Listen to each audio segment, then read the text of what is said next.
Welcome back to a brand new Civ 6 or Civilization 6 video. The new Frontier Pass released its second dosage of absolute crackery, because that's what's going on in this patch. We have three, if not excellent, then we have three really good civs from the most part. The three civs are Nader Pasha, which is, I guess, Persian, I suppose, but he's like a new leader. Kind of looks like a peacock to me. He definitely uses Manscaped, though, undoubtedly. And that dildo looks like its absolute maximum efficiency when it comes to fisting potential. Second off, we got Suleiman. Muhtasim, it would be in Arabic, but this is Turkish, so I probably just fucking butchered that. And, yeah, he's pretty much got the Justin Trudeau skin, and it seems like the Janissaries decided to side with the truckers this time, as they're nowhere to be seen. He has another really strong ability, although it's super situational, and without the Janissaries, it's going to make things a little tough, because Janissaries were definitely the best thing about regular Suleiman, unless I'm just a dumbass. I mean, the Grand Vizier was pretty nice, but the Janissaries was absolutely mwah. Chef's kiss, French variant. And then the third civ is going to be, of course, Tokugawa. Now, I thought he'd probably be the worst civ, just because he'd probably be the one, or most people wouldn't. I guess no one knows about fucking Nader Pasha either. In any case, he's definitely the best civ. This is absolutely disgusting. International trade routes are pretty much neutered right now, entering another stage of Japanese isolationism. Considering what they did with Meji's restoration, it's probably for the better, especially if you live in Nanking. In any case, his domestic trade routes, though, get a massive boost. You get 1 culture, 1 science, 2 gold for every specialty district at the destination, meaning you're going to want to get those population numbers up. If you have 50 population, you're going to want 51 population. The more population, the more districts you can get, and the more domestic trade route yields you can get. Especially in the mid to late game, of course, you're going to want to settle a lot of cities, just to get more commercial hubs and therefore more domestic trade routes, but you could definitely do a huge amount of damage just with that. And considering domestic trade routes are a lot easier to deal with than international, like if you're just like trading everything towards like, I don't know, England, and they declare war on you, well, there goes your entire economy, especially if they're like the only civ you can trade with. You're going from making 500 gold per turn to fucking Greek debt crisis levels of poverty. And yeah, his other part of that ability is pretty nice as well. Cities within 6 tiles are always loyal, which is pretty good in the early game, especially if someone decides to put his like city right up against your nutsack, like just right there, and you are going to struggle to settle more cities. Having 100% loyalty within 6 tiles is going to be extremely strong. And then finally, you get 1 tourism for every district when you research flight, which is incredible. I mean, flight's already a great cultural technology. You're going to want to go culture with Tokugawa, no doubt about it. And in my opinion, he's probably going to be in the S tier just because of how good and how consistent his ability is going to be. If you can't get a domestic trade route, that's a skill issue. That's not a Gilgamesh started next to me and I forgot to declare friendship with him 5 turns in and he's just swarming my ass with war carts type of problem. After that, we get, of course, Meiji Restoration gives you bonuses to districts being adjacent to each other. Samurai's a pretty strong unit, and then the Electronics Factory's more culture. He's definitely a culture civ. That's pretty good, I think. We don't have too many of those. Would love to see more diplomatic civs, but it seems like that they're about on the same level as Xbox and console players when it comes to Firaxis's let's fix this type of chart.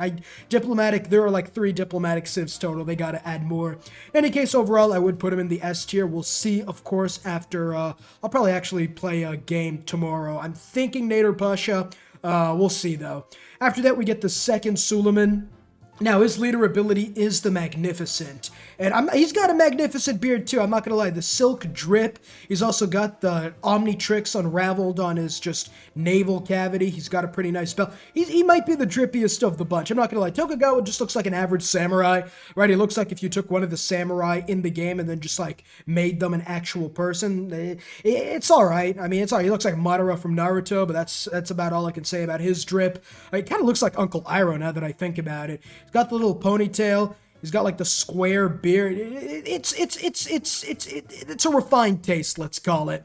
Suleiman, though, gets 15% science and culture when in a golden or heroic age. That is incredible, and I love how it's hidden behind a kind of hard thing to do. It's not easy to get a golden or heroic age. If it was, this would probably be the best ability in the game. But if you can get a sort of like wars going, and you could get like a nice snowball, and then maybe even like convert enemy cities while you're at war with them just to get that era score, then you can easily chain together golden ages. Getting 2 or 3 to the mid to late game is going to do wonders for you. And then the other one is 4 combat strength when not in a golden age, but only against civs who are also not in a golden age. And on deity, this is probably going to be absolutely useless since the AI blinks and just gets an immediate 50 era score, and they're always in a golden age for some reason. But on the mid difficulties, as well as in multiplayer, he's definitely going to be a lot stronger. I don't think he's going to be good overall, though. I think he's going to be in the C to B tier at best, just solely because of how hard it usually is to get a golden age on most difficulties. Of course, I am talking about the higher difficulties,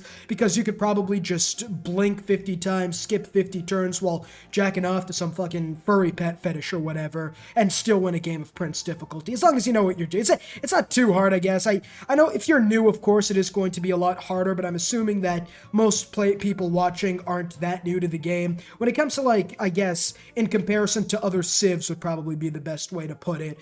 Suleiman really just isn't that good. He has too many restrictions, and the bonuses, while good, aren't, like, game-breaking ready. Like, if it was 50% science and culture, he'd easily be S tier. Probably not Babylon territory, because that requires a complete dismantling of the game's mechanics itself, but he'd still be super high S tier. As of right now, I would probably put him CB tier, just because they removed the Janissary, just because they removed the Grand Vizier. There's no Ibrahim, there's no more him getting the bombards. It's unfortunate, really. Suleiman, what's his called?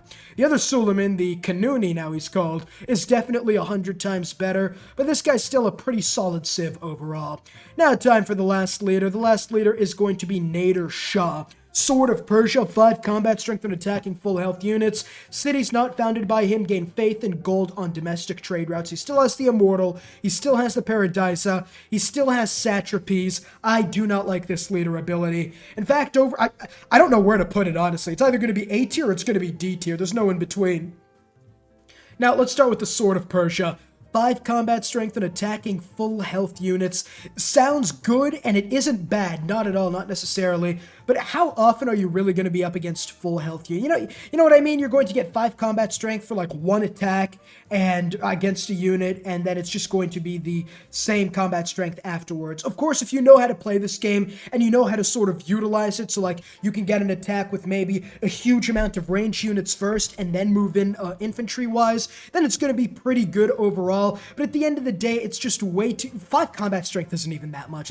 Let's be honest, all right? You're still not going to be able to beat Roman legions with your immortals. No, you're not. You're going to be on the same playing field as Roman legions with your immortals. And if it was 10 combat strength, it would be a lot better in my opinion, although probably would be a little broken. But 5 combat strength is going to help you just chip away at the units, I guess. Maybe get a ranged attack in before going in. Immortals are pretty much just swordsmen with a ranged attack, so that does work really well with them. But his second part of his ability is cities not founded by him gain faith and gold on domestic trade routes. That's just not good. All right, that's just not very good. In fact, I'd probably gouge my ass out and have just a better unique ability. That unique ability would be better than this one.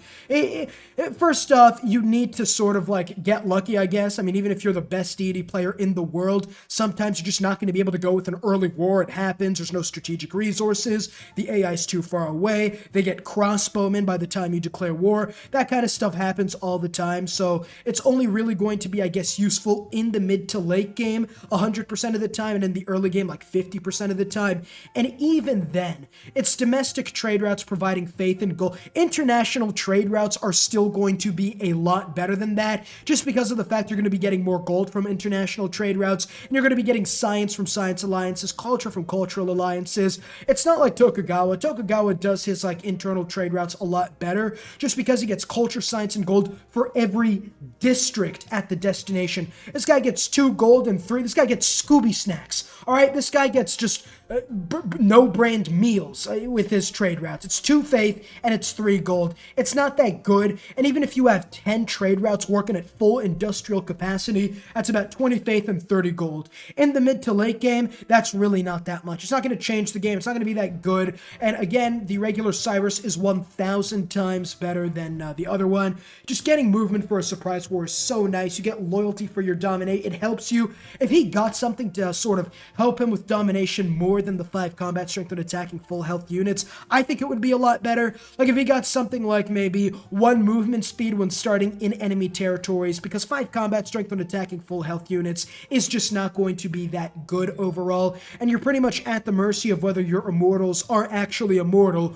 or they're going to get smashed by enemy crossbowmen and medieval era walls by turn 15.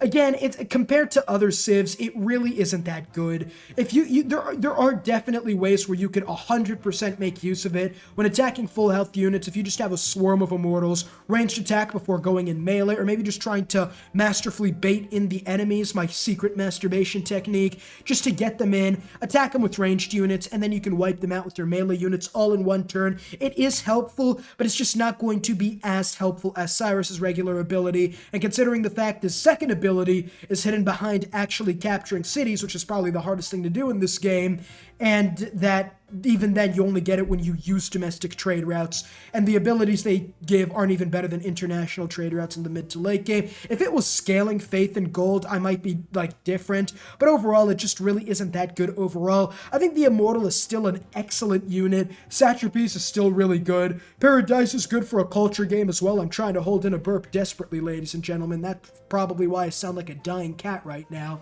But yeah, I'll probably put him just same as Suleiman, C or B tier, probably more towards C tier. His leader ability isn't the best, but his other abilities are still pretty good. And then Suleiman, again, I didn't talk about his other abilities. He gets great Turkish Bombard, combat strength against district defenses, and then cities not founded by the Ottomans gain it. Okay, you know what? I completely forgot about the great Turkish Bombard. That's turning my Bombard into the erect position. I apologize. Suleiman Muhtasim's probably going to be B tier overall, high B tier.